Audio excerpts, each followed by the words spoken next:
पाकिस्तान और अमेरिका के ताल्लुकात तेज़ी से बेहतर हुए, लेकिन जब हम माजी को देखते हैं तो बड़ा फितरी सवाल ये बनता है कि ये ताल्लुकात कितने पायदार होंगे। इसको सबसे पहले जो गुत्थी सुलझाने वाली है वो ये कि इससे पहले डोनाल्ड ट्रंप को हमने नॉमिनेट किया था नोबेल पीस प्राइज के लिए, हमने, तो शर्म आनी चाहिए हमें खुद को फलस्तीनियों का हामी और साथी कहते हुए। नाजरीन, पाकिस्तान और अमेरिका के ताल्लुकात में माजी को भी देखें और हाल में जो तब्दीलियां आ रही हैं उनको भी हम सामने रखें तो कोई ज्यादा उम्मीद नहीं होना चाहिए हमें। तो इस वक्त पाकिस्तान न जाने शायद किस वजह की बुनियाद पे अमेरिका की गोद में बैठ गया जाके। अब आप देखिए कि इधर पाकिस्तान के ऊपर सिर्फ 25% टैरिफ है। पाकिस्तान के आर्मी चीफ को 2 महीनों में 2 दफा बुलाया गया, समझ रहे हैं आप। अमेरिका में खड़े होकर उन्होंने कुछ ऐसे जुमले बोल दिए जिससे मैं आज ही आपको बता सकता हूं कि उन्होंने अपने आप को भी आने वाले वक्त में मुसीबत में डाल लिया है और पाकिस्तान को भी। सबसे पहले आसिम मुनीर साहब ने दौरा अमेरिका अपना मुकम्मल किया, उसके बाद वो बेल्जियम गए। बेल्जियम ब्रसल से एक बहुत ही अहम खबर है। बेल्जियम के दौरे पर आए हुए पाकिस्तानी आर्मी चीफ आसिम मुनीर के खिलाफ पाकिस्तानियों ने बेल्जियम में FIR कटवा दी और इन्होंने उसमें नामजद कर दिया है फील्ड मार्शल आसिम मुनीर को। हेलो दोस्तों, स्वागत आप सभी का EPN चैनल पे। तो फ्रेंड्स, आइए देखते हैं पाकिस्तानी मीडिया की लेटेस्ट वीडियो।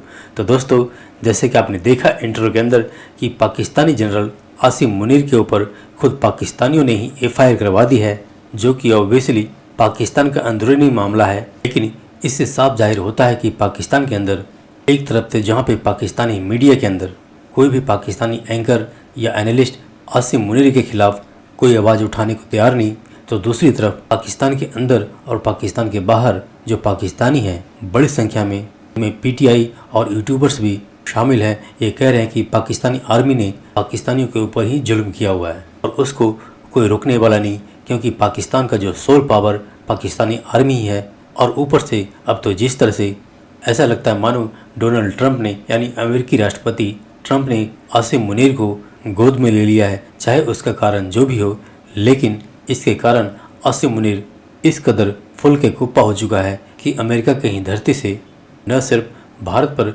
न्यूक्लियर हमले की बात की, बल्कि आधी दुनिया को भी तबाह करने की बात कर दी। तो दोस्तों, आइए देखते हैं पाकिस्तानी मीडिया की इस लेटेस्ट वीडियो को। साथ ही आपसे रिक्वेस्ट है कि प्लीज़ चैनल को सब्सक्राइब करके हमें सहयोग दें। Thank you.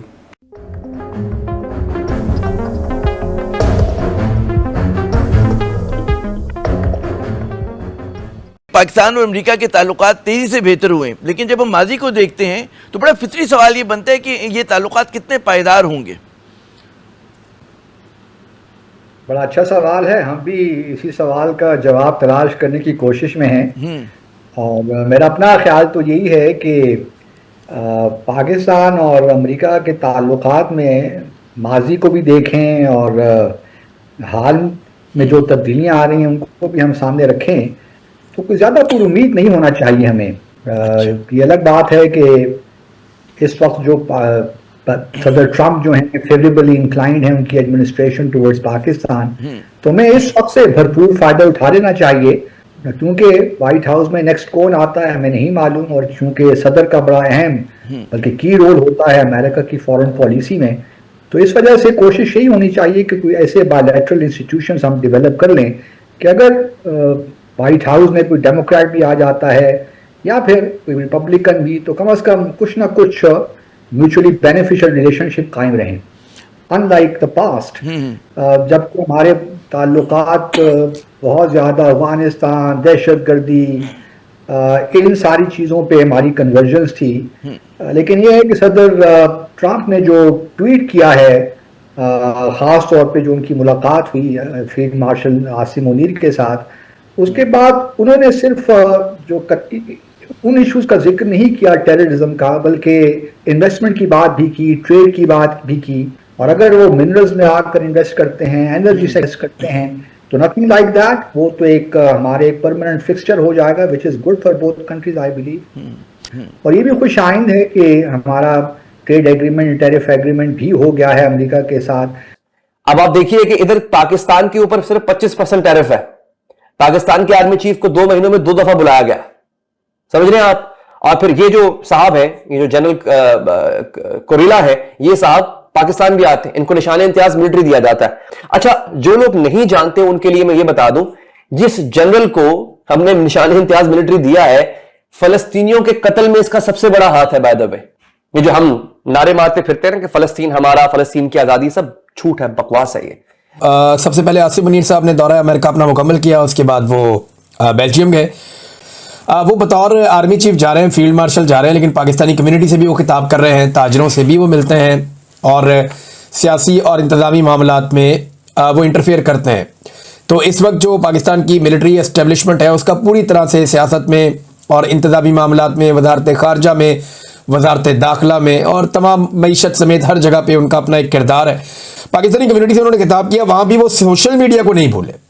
यानी सोशल मीडिया एक ऐसी प्रॉब्लम है पाकिस्तान की एस्टेब्लिशमेंट के लिए जो उनके आसाब पे सवार है।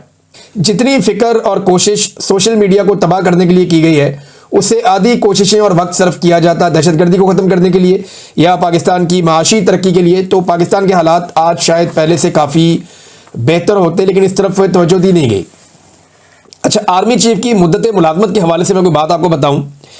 इससे पहले जो बेल्जियम का आर्मी चीफ का दौरा, उस हवाले से एक दावा सामने आया है और ये बाकायदा एक दो ट्वीट्स मेरे पास मौजूद हैं। एक मोहम्मद फैसल साहब का ट्वीट है और ये कहते हैं जी कि बेल्जियम के दौरे पर आए हुए पाकिस्तानी आर्मी चीफ आसिम मुनीर के खिलाफ पाकिस्तानियों ने बेल्जियम में FIR कटवा दी है। FIR में आर्मी चीफ पर सफारत खाने के एहलकारों के जरिए हमला करवाने का इल्ज़ाम है।